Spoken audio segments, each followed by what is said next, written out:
Hello! Nagsayang ako kasi wala na kaming yung kanin. Naubos na. Ayan.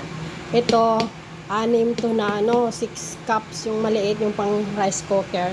Matagal to maubos namin. Lagay lang sa ref, pondo. Kaya, dyan lang yan. At, ito pa, nagluto ako ng charan! Meron na kasi akong stock na manok. Mamaya ipakita ko yung manok. Ayan, hindi na ako nag-video pa ako lutuin, guys. Alam niyo naman, di ba? Diretso na tayo, nakapagod mag-video-video. Ayan, adobong manok with potato. Ayan, potato with bell pepper. Luto na yata to, luto na. Nilagyan ko rin ng bay leaves para bumango. Luto na ba ang potatoes? Pinalambot ko na to yung manok. Ayan, luto na, guys. Kain na tayo.